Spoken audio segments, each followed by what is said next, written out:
Hello everyone, welcome to my channel. Let's start. So आज के इस वीडियो में मैं आपके साथ 15 क्वेश्चंस पैडागोजी के शेयर करने वाली हूँ आगे के। तो ये जो पेपर हमने सॉल्व करना स्टार्ट करा था प्रीवियस ईयर का 2018 का, तो आज मैं उसके आगे के 15 क्वेश्चंस डिस्कस करूंगी। सो लास्ट वीडियो में मैंने आपका जो लास्ट 15 क्वेश्चन था आपको बोला था कि इसका आंसर आप कमेंट सेक्शन में जरूर बताइए। सो जो इसका करेक्ट आंसर है वो है एक्सप्लोरेशन एंड डिस्कशन।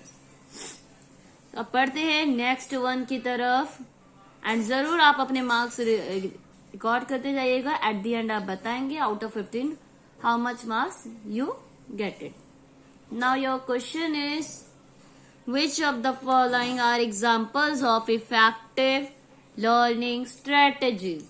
इनमें से जितने भी एग्जाम्पल्स यहाँ पे गिवन है लर्निंग स्ट्रेटेजी के एग्जाम्पल कौन से, इफेक्टिव लर्निंग स्ट्रेटेजी के कौन से एग्जाम्पल्स है। Setting goals and time table, goal set करना एंड टाइम टेबल बनाना, making organization charts and concept maps, organization charts and maps को बनाना। थर्ड है thinking of examples and non examples, explaining to a peer, self questioning according to you which is the correct, कि इसका first fourth and fifth point correct है only, first second third fourth, first second third fifth correct है, ये सारे correct है या only first second third correct है। चलिए बताइए, जल्दी से कमेंट सेक्शन में बताएंगे कि इसका करेक्ट आंसर क्या होगा, ए, बी या सी या डी। चारों में से कौन सा करेक्ट होगा आपका आंसर।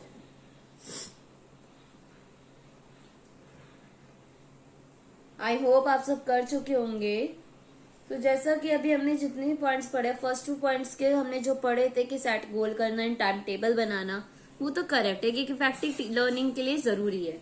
ऑर्गेनाइजेशन करना, चार्ट्स एंड मैप्स, ये भी जरूरी है, इफेक्टिव लर्निंग होती है।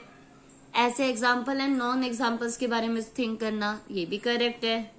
एक्सप्लेनिंग टू अ पीयर, अपने फ्रेंड को एक्सप्लेन करना, तो जब हम एक्सप्लेन करते हैं कहीं ना कहीं हम और ज्यादा सीखते हैं। एंड सेल्फ क्वेश्चनिंग मीन्स जो हमने आंसर दिया क्या वो करेक्ट है या नहीं, इससे और क्या हो सकता है। तो this all are the correct examples of effective learning strategy. तो इसका जो करेक्ट आंसर है वो है आपका C. Now come to the next one, question number 17,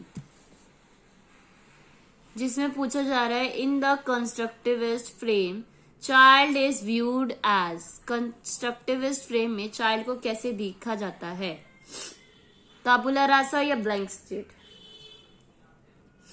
blank state की तरह देखा जाता है जिसकी लाइफ को शेप किया जाता है एक्सपीरियंस द्वारा। पैसिव बीइंग मतलब वो can be shape and model into any form through conditioning.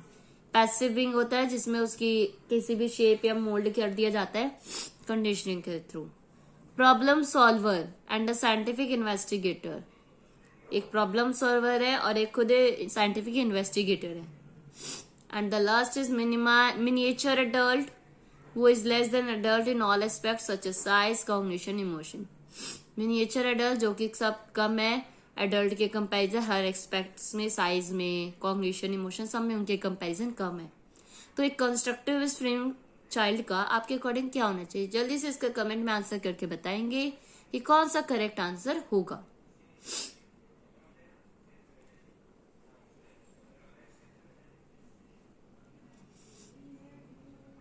सो जो इसका करेक्ट आंसर होगा वो होगा सी, एक प्रॉब्लम सॉल्वर होगा और एक साइंटिफिक इन्वेस्टिगेटर। कंस्ट्रक्टिविस्ट अगर वर्ड आता है तो उसके अकॉर्डिंग हमारा ये आंसर जाएगा। Then your next is a teacher's role while using cooperative learning in her class. Teacher का क्या रोल होता है जब वो कोऑपरेटिव लर्निंग अपनी क्लास में यूज कर रही होती है। Is to leave the class and let children work on their own, कि बच्चों को क्लास को छोड़ के चली जाए और बच्चों को अपने आप से सीखने दो। Is to be supportive and monitor each group, supportive होना चाहिए टीचर को और हर एक ग्रुप को मॉनिटर करना चाहिए, हर एक बच्चे को। Is to support the group which has the bright and talented children, कि उस ग्रुप को सपोर्ट करना चाहिए जिस ग्रुप में टैलेंटेड एंड ब्राइट चिल्ड्रन है। Is to be a silent spectator and let children do what they want, silent spectator की तरह अपना रोल प्ले करना चाहिए कि बच्चे जो कर रहे हैं उन्हें करने दो, आप साइलेंटली बैठे हो। तो कोऑपरेटिव लर्निंग में टीचर का क्या रोल है आपके according, which one is correct. चारों ऑप्शन में से कौन सा सबसे सुटेबल एंड करेक्ट आंसर होगा, जल्दी से बताएंगे आप।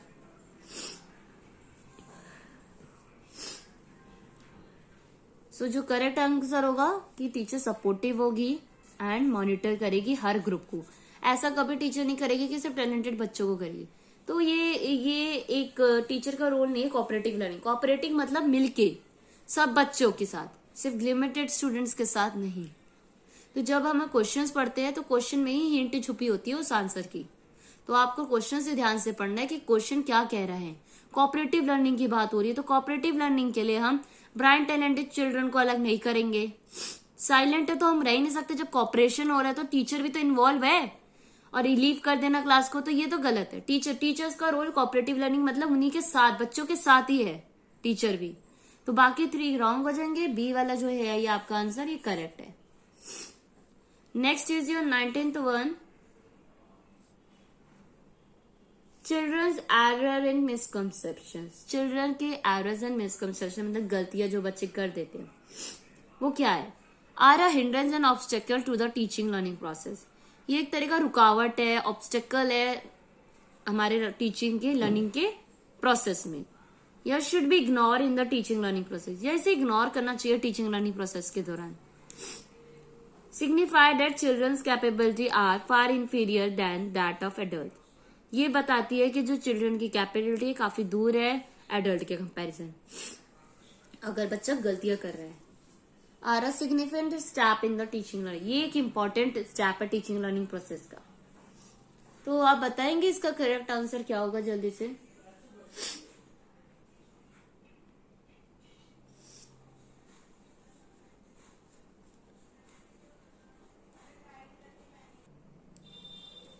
सो जो इसका करेक्ट आंसर वो क्या होगा कि पहला जो बोल रहा है, कभी भी अगर आपकी क्लास में कोई बच्चा एरर करता है, मिसकंसेप्ट कर रहे हैं, तो ये आपके टीचिंग लर्निंग में रुकावट तो नहीं है, रॉन्ग। इसको इग्नोर भी नहीं करना चाहिए। ऐसा टीचर अगर आप इग्नोर करोगे तो आपके बच्चे, आपके क्लास के स्टूडेंट्स इंप्रूव ही नहीं कर पाएंगे, ग्रोथ ही नहीं कर पाएंगे, लर्निंग सीख ही नहीं पाएंगे।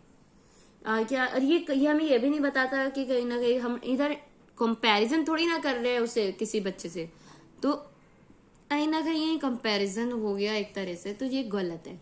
जो करेक्ट आंसर है वो है कि ये सिग्निफिकेंट स्टेप है हमारी टीचिंग लर्निंग प्रोसेस का, एक इंपॉर्टेंट पार्ट है ये। तो उसे भी हम टीचर को क्या करना चाहिए? फॉलो, उसको माइंड में रखते हुए आगे बढ़ना चाहिए। तो इसका डी आंसर आप मार्क कर देंगे। एंड चलिए हम नेक्स्ट क्वेश्चन की तरफ बढ़ते हैं जो कि है 20th।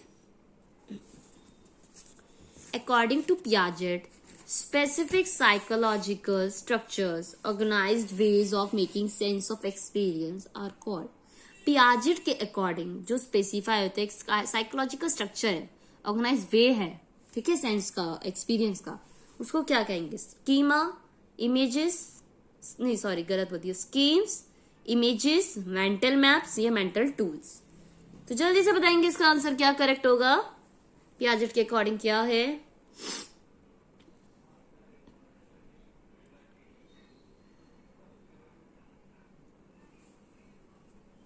सो जो करेक्ट आंसर होगा वो क्या होगा? स्कीम्स। क्या आएगा? स्कीम्स। के एक ऑर्गेनाइज वे है सेंस ऑफ मेकिंग एक्सपीरियंस, इसका तो उसे स्कीम्स कहेंगे। चलिए हम नेक्स्ट की तरफ बढ़ते हैं। With N appropriate question suggestion, the child's understanding can be extended far beyond the point which she could have reached alone. Which construct does the above statement highlight? कि appropriate question या suggestion जो child understanding can be extended far beyond the point which she could have reached alone. कि मतलब उस understanding को करना कि जो उसके आगे बढ़ना। एक लेवल है जहां तक बच्चा अपने आप सीख सकता है, उसके आगे की जो अंडरस्टैंडिंग होती है, उसके आगे हम उसको अचीव करने में मदद करते हैं उस चीज को, उसको क्या कहते हैं? इक्विलिब्रेशन, कंजर्वेशन, इंटेलिजेंस, ये जोन ऑफ प्रॉक्सिमल डेवलपमेंट। जल्दी से बताएंगे उसे क्या कहते हैं?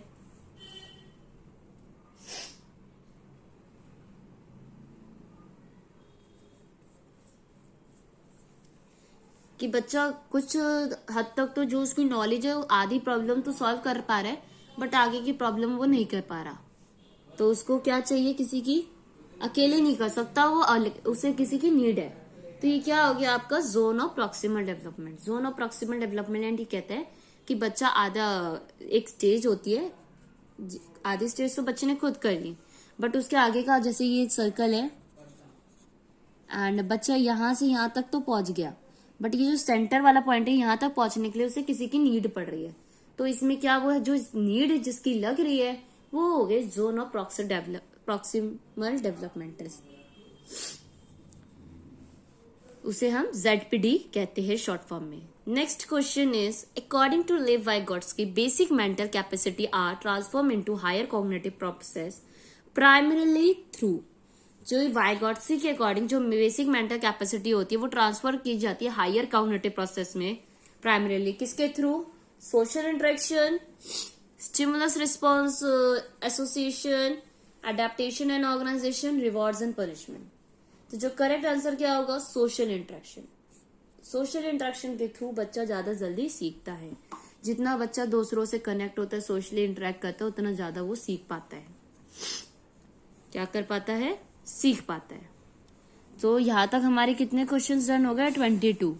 तो टोटल हमने 7 क्वेश्चंस डन कर लिए। अब हम आगे के क्वेश्चंस की तरफ बढ़ेंगे एंड चलिए अब आगे की तरफ बढ़ते हैं कि अब हम आगे के जो हमारे कितने रह गए, 8 क्वेश्चंस और, तो उन 8 क्वेश्चंस को करेंगे। चलिए,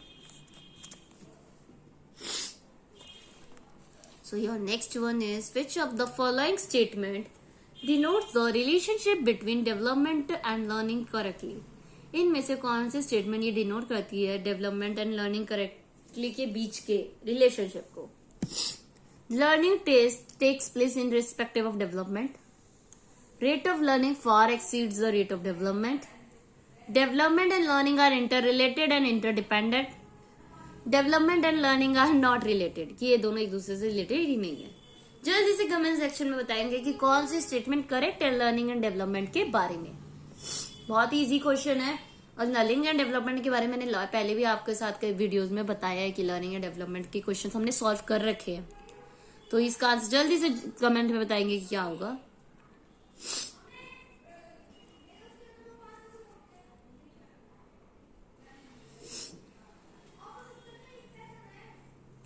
सो जो करेक्ट आंसर क्या होगा, learning takes place respective of development.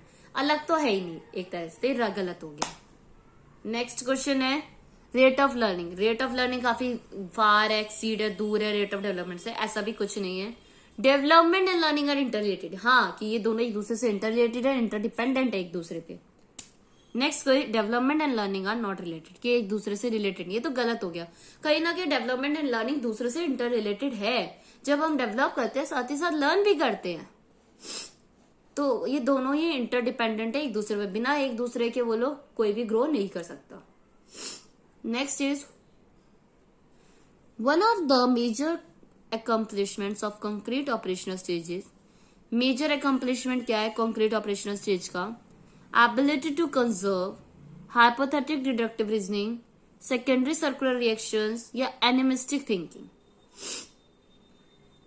concrete operational stage में बच्चा क्या करने लगता है, जिन्होंने मेरे पियाजेट स्टेजेस वाली वीडियो देखी होगी उन्हें पता होगा कि concrete stages में बच्चा क्या करता है, कि ability to conserve, hypothetic deductive reasoning या सेकेंडरी सर्कुलर रिएक्शन या एनिमिस्टिक थिंकिंग। जल्दी से बताएंगे बच्चा क्या करने लगता है कॉन्क्रीट ऑपरेशनल स्टेज में। तो बताइए कमेंट सेक्शन में इसका क्या करेक्ट आंसर होगा, ए, बी, सी या D.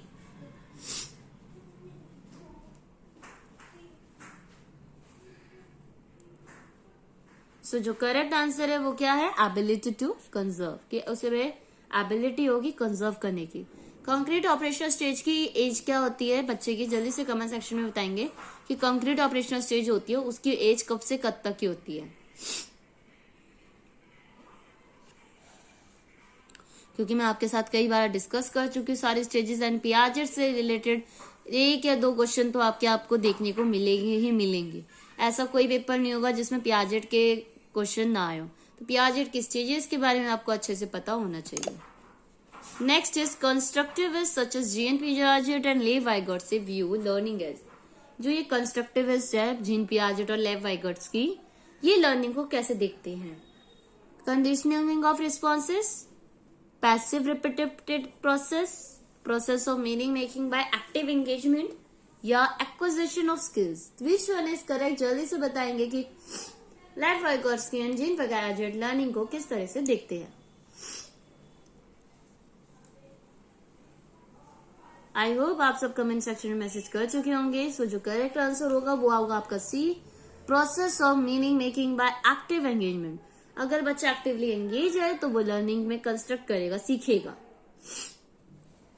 Selecting and presenting stories and clippings from newspaper and portray both men and women in non-traditional role is an effective strategy to select करना और प्रेजेंट करना स्टोरीज या clippings बच्चों को न्यूज़पेपर या portray से पोर्ट्रे करना कि जो मैन एंड वुमेन के नॉन ट्रेडिशनल रोल्स है, इफेक्टिव स्ट्रेटेजी कि किस चीज को प्रमोट कर रहा है। Promote gender constancy, encourage stereotypical gender roles, या काउंटर जेंडर स्टीरियोटाइप्स, या प्रमोट। अगर टीचर आपको दिखा रही है non traditional roles word use करा है तो बताइए क्या हो सकता है? प्रमोट कर रही है या नहीं कर रही?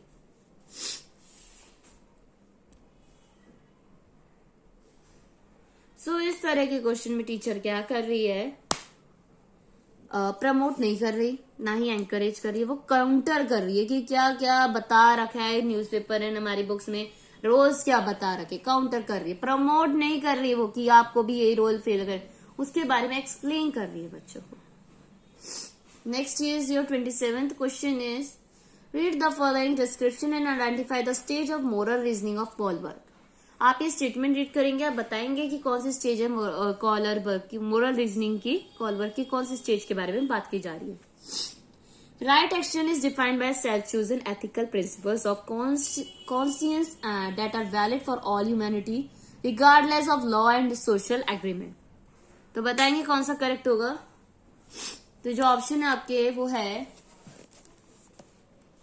The social contract orientation, the social order maintaining orientation, या the universal ethical principle orientation, या द इंस्ट्रूमेंटल पर्पस ओरिएंटेशन। तो जो करेक्ट आंसर क्या होगा बताएंगे। राइट्स के बारे में बात करिए, सेल्फ एथिकल्स के बारे में बात की जा रही है, तो क्या होगा? The universal ethical principle orientation is the correct answer. Next come to the 28. As per Howard Gardner theory of multiple intelligence, how would the intelligence of a person with the following characteristics be categorized? कैसे हम किसी person की characteristics को categorise करेंगे Howard gardener की theory के according? Ability to detect and respond appropriately to the moods, temperaments, in motivations and intentions of others। की ability है कि मूड्स, टेम्परेमेंट्स या मोटिवेशन उसके दूसरों के रिस्पॉन्ड, उसके बिहेवियर के अकॉर्डिंग रिस्पॉन्ड कर रहा। इंट्रापर्सनल, इंटरपर्सनल, या थेरापेटिक, या नेचुरलिस्टिक। दूसरों के प्रति बात हो रही, अपने प्रति नहीं, दूसरों के प्रति बात हो रही है, तो बताएंगे क्या होगा।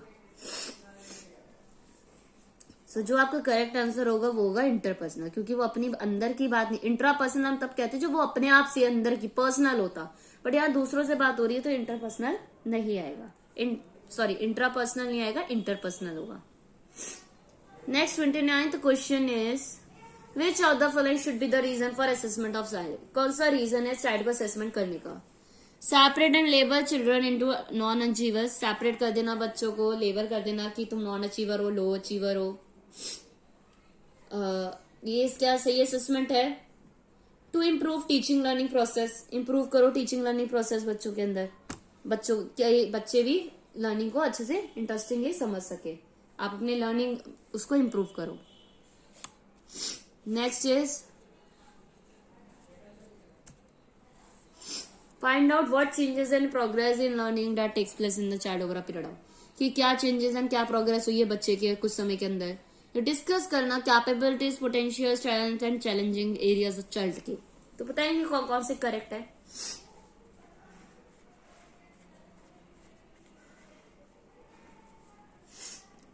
सो जो आपके करेक्ट है, जैसे कि सेपरेट करने वाली बात कही है तो गलत है, कभी भी लर्निंग में सेपरेट नहीं करना। इंप्रूव करना चाहिए हमें टीचिंग लर्निंग प्रोसेस को, फाइंड आउट करना चाहिए क्या क्या बच्चे ने कि पहले कितनी इंप्रूवमेंट थी अब कितनी है, और हाँ, उसकी कैपेबिलिटी, पोटेंशियल, स्टैंड, चैलेंजेस सब डिस्कस करने चाहिए पेरेंट्स के साथ। कहीं ना कहीं असेसमेंट में मदद करता है। तो जो करेक्ट आंसर होगा सेकंड, थर्ड, फोर्थ वाला, जो कि है आपका B. Next is which of the following play an important role in child development. Child socialisation में कौन सी चीज सबसे इंपॉर्टेंट रोल प्ले करती है? Media, school, family, neighbourhood. जल्दी से बताइए कौन कौन सी चीजें काफी इंपॉर्टेंट रोल प्ले करती है। ये तो बहुत ही इजी क्वेश्चन था, आप सबको आता भी होगा कि सब कौन इंपॉर्टेंट रोल प्ले करते हैं। सो आई होप आप सब कर भी चुके होंगे रिस्पॉन्स कमेंट सेक्शन में। सो जो करेक्ट आंसर था वो है फर्स्ट, सेकेंड, थर्ड, फोर्थ, सभी कहीं ना कहीं सभी इंपॉर्टेंट रोल प्ले करते हैं चाइल्ड सोशलाइजेशन के अंदर। सो ये था लास्ट क्वेश्चन 30th। 15 क्वेश्चन की सीरीज यहाँ पे डन होती है। एंड आप मुझे जरूर कमेंट सेक्शन में बताएंगे कि आपके कितने मार्क्स आपने अचीव करे हैं, इन क्वेश्चन में से कितने आपके आंसर्स करेक्ट थे। एंड एक क्वेश्चन का आंसर और दीजिए, जो प्राइमरी एजेंट होता है बच्चे का वो कौन होता है डेवलपमेंट में, प्राइमरी रोल कौन प्ले करता है? तो वो कमेंट सेक्शन में आप जरूर बताएंगे कि प्राइमरी रोल कौन प्ले करता है। सो आज की वीडियो यहीं पे एंड करती हूँ। एंड अगर वीडियो अच्छी लगी तो लाइक, शेयर, सब्सक्राइब जरूर कर दीजिएगा। एंड कमेंट में तो जरूर बताइएगा कि आपको वीडियो कैसी लगी। So thank you everyone for watching my video.